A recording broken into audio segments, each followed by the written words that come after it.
Before I traveled abroad, I lived in a tight Hmong community in Minneapolis, Minnesota. I was always curious about the world outside of my community and wanted to challenge myself to be more open-minded. I learned a lot through school and people, but I had to travel to different places to really get that experience and transform my mindset. I decided to study abroad in Paris for a semester during my sophomore year in undergrad. My parents were so excited for me, they threw me a big going away party to bless me on my trip. Of course, I explored the wonders of Paris, the Eiffel Tower, Notre Dame, Arc de Triomphe, and the museums. The most meaningful memories of the trip was walking and observing all the art around Paris, eating crepes, watching French films, indulging in pastries, sitting at cafes, shopping, and attempting to parler français, speak French. The architecture and roads were unique, and in a way, they told the history of Paris.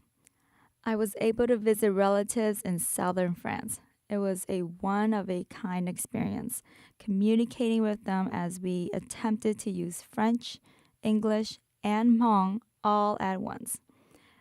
There is something about the air in Paris where you can go to the busiest park, the Seine River, or tourist spots, and you can still relax and just live in the moment.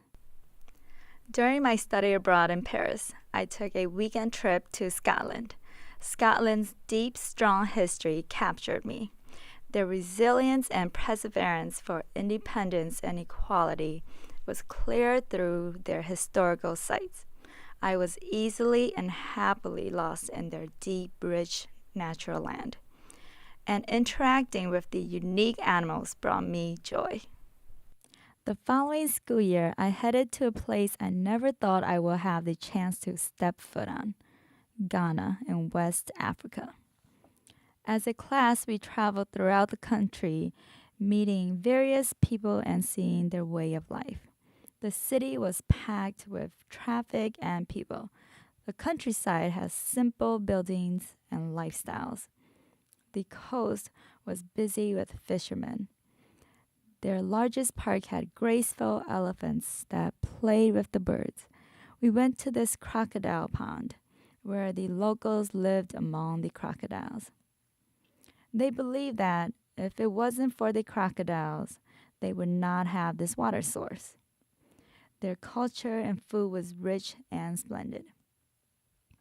We toured the castles that the Europeans built, where they transported slaves to the rest of the world. A stone reads, "In everlasting memory of the anguish of our ancestors. May those who died rest in peace. May those who return find their roots. May humanity never again perpetrate such injustice against humanity. We, the living, vow to uphold this." Last but not least, the children captured my heart. I knew that I had to find my way of upholding justice to this world, and there was no better way than to return to Ghana someday to serve the children. My senior year in undergrad, I went on another short-term study abroad to Australia.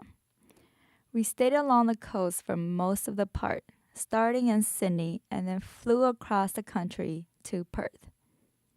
Being raised in Minnesota most of my life, I have never seen such gorgeous beaches and shores before. The ocean was crystal blue. The sea life has so many rich colors. The sun and the breeze just pulled everything together.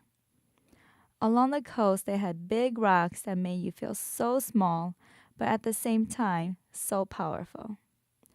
There were also windmill farms that brought more life and beauty to the coast.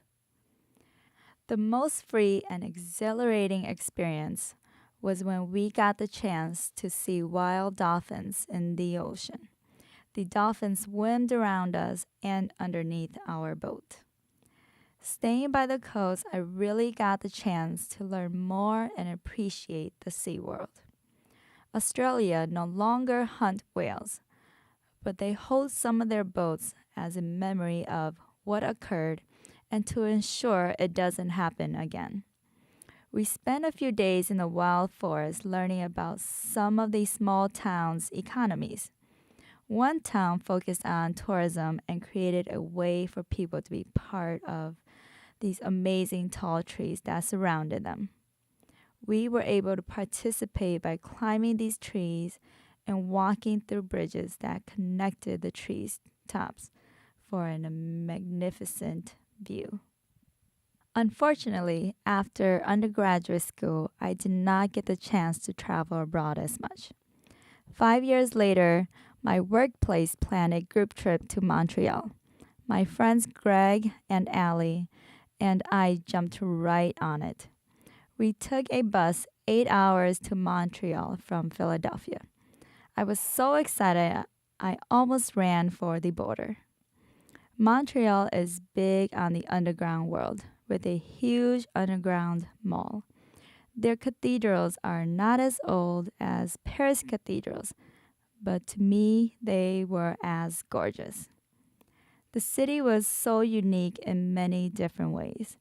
We went to their amazing market, and I can still taste the delicious cheese that Allie picked out to go with the baguette.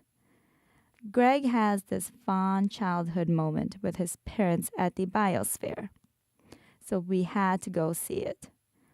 It was huge and so neatly designed. I was happy to be part of Greg's second memory at the Biosphere. Where am I now?